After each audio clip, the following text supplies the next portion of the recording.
श्री सद्गुरुदेव भगवान की जय।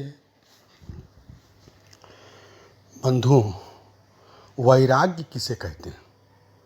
शास्त्रीय दृष्टिकोण से राग द्वेष का जो शैथिल्य है सो ही वैराग्य कहलाता है।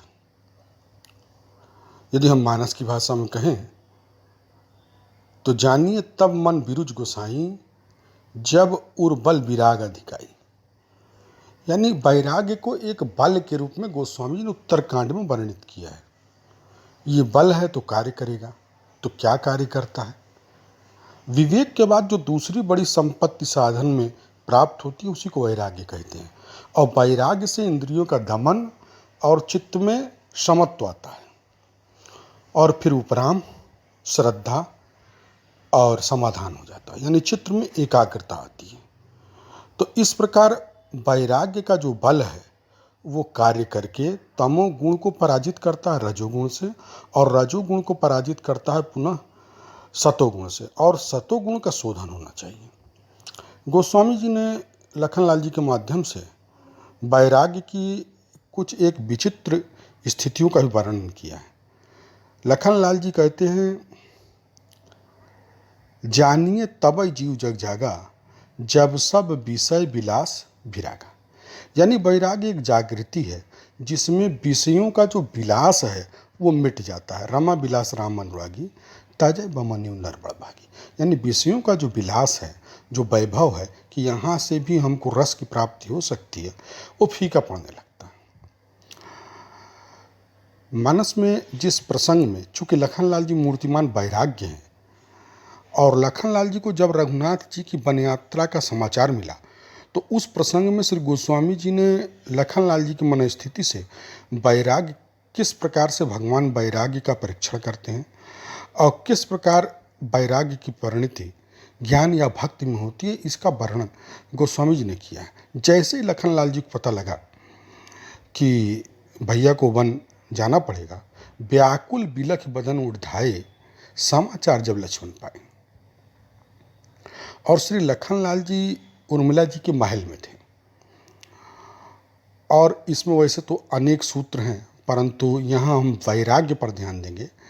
श्री लखनलाल जी ने ऊपर शरीर में वस्त्र भी नहीं पहना, व्याकुल बिलख बदन उठ जाए, और फटाफट वो राम जी के पास पहुँच गए। और राम जी के पास जब वो पहुँचे तो गहे चरण अति प्रेम अधीरा, कंप पुलक तन नयन सनीरा।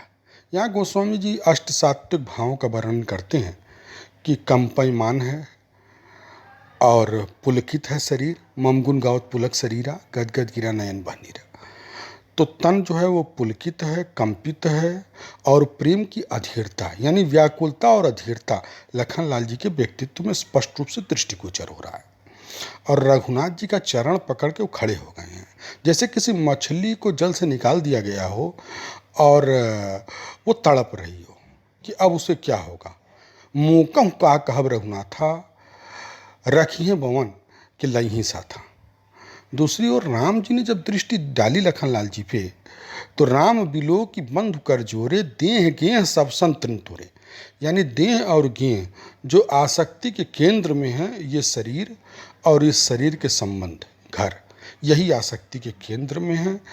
इससे लखनलाल जी ने रिश्ता तोड़ लिया और मूल्यहीन समझ करके तोड़ लिया। देह गेह सब सन तृण तोरे। तो वैराग्य की तो परीक्षा हो गई, वैराग्य की तो परीक्षा हो गई, परंतु प्रेम की परीक्षा अविशेष थी, अनन्यता की परीक्षा अविशेष थी। इसलिए श्री रघुनाथ जी ने लखनलाल जी को नीति और धर्म का उपदेश दिया। नीति का उपदेश इस प्रकार से दिया कि जा सुराज प्री प्रजा दुखारी, सो नृप अवस नरक अधिकारी। भरत भवन रिप सूदन नाही, राव वृद्ध मन दुख मन माही। तो इस प्रकार से रघुनाथ जी ने परिवार के कर्तव्यों में श्री लखनलाल जी को घेरने का प्रयास किया। तो यहाँ पर श्री लखनलाल जी को धर्म और नीति का उपदेश दिया गया है। पहले तो मनुष्य नराधम होता है, फिर वो धर्म और नीति की कक्षा में जा कर के वेदोचित आचरण करके लोक लोकांतर के सुखों को प्राप्त करने का प्रयास करता है। तो श्री लखनलाल जी ने बड़ी विनम्रता से ये स्पष्ट किया कि मैं धर्म और नीति की कक्षा का विद्यार्थी नहीं हूँ। जो वेदों का परम तात्पर्य है, लखनलाल जी का वही तात्पर्य है।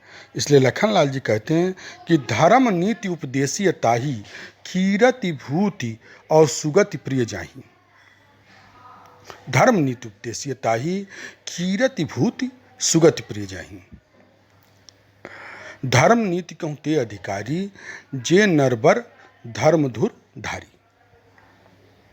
इस प्रकार से लखनलाल जी ने बड़ी विनम्रता के साथ अपने स्थिति को स्पष्ट किया कि वह धर्म और नीति की कक्षा में नहीं है। मैं सिर्फ प्रभु स्नेह प्रतिपाला, मंदर मेरु के लिए मराला। और विनम्रता भी बनी रही। श्री लखनलाल जी का जो प्रेम है वो साहचर्य जन्य प्रेम है, जिसमें अत्यंत सामीप्य और सेवा का भाव प्रबल है। इसलिए लखनलाल जी रघुनाथ जी का सामीप्य चाहते हैं, जबकि भरत जी सन्मुखता चाहते हैं, आज्ञा समना सुसाहिब सेवा। वे आज्ञा का अनुसरण करके और अयोध्या में निवास करते हैं। परंतु लखनलाल जी का दृष्टिकोण ये है कि मैं एक मुहूर्त भी आपसे अलग नहीं रह सकता, इसलिए मैं इस प्रभु स्नेह प्रतिपाला, मंदर मेरु के लिए मराला। अब श्री रघुनाथ जी ने एक अंतिम परीक्षा ली। चावों विदा मातु सन लेहूं, आवों बेग चलों वन भाई। मांगो विदा मातु सन जाई, आवों बेग चलों वन भाई। श्री लखनलाल जी बड़े प्रसन्न होकर के छोटी अम्मा सुमित्रा के पास गए। छोटी अम्मा सुमित्रा सबसे ज्ञानी थी, तीनों माताओं में सबसे ज्ञानी थी, तीनों माताओं में ही नहीं अपितु भारत की राजनीति में जितनी भी राजमाताएं थीं उनमें सर्वश्रेष्ठ ज्ञानी श्री सुमित्रा जी। और छोटी अम्मा सुमित्रा जी ने ही मानस में मातृत्व को परिभाषित किया है। जो मातृत्व की कसौटी उन्होंने रखी है वो ये है कि पुत्रवती युवती जग सोई, राम भगत जासुत होई। जब सारा समाचार वो सुनी तो वो समझ गई कि अब अयोध्या का भविष्य क्या होने वाला, और सिर धुनकर पछताने लगी। उन्होंने लखनलाल जी को स्पष्ट किया कि तात तुम्हारी मातु वैदेही, पिता राम सब हासनी, जो पे राम सिय बन जाही, अवध काज तुम कम कछु नाही। इस प्रकार से कर्तव्यों की अनन्यता को माता सुमित्रा ने स्पष्ट किया। भूरि भाग भाजन भयो, मोह समेत बलि जाऊं, जब तुम्हारे मन छाली छड़, कीन राम पट्ठाऊं। तो छोटी अम्मा सुमित्रा ने श्री लखनलाल जी को अंतिम उपदेश दिया, और इसी प्रकार से श्री लखनलाल जी का जो प्रेम था वो अपनी परिपूर्णता को प्राप्त हुआ जब उन्होंने आजीवन श्री रघुनाथ जी की सेवा में अपने जीवन को समर्पित कर दिया। तो इस प्रकार लखनलाल जी का वैराग्य, उनकी अनन्यता, उनकी प्रेम प्रवणता और छोटी अम्मा के द्वारा मातृत्व की ठीक ठीक परिभाषा ने हमको जो दृष्टि दी है वो गोस्वामी जी के साहित्य के माध्यम से एक अनुपम खजाना है। ओम शांति शांति शांति।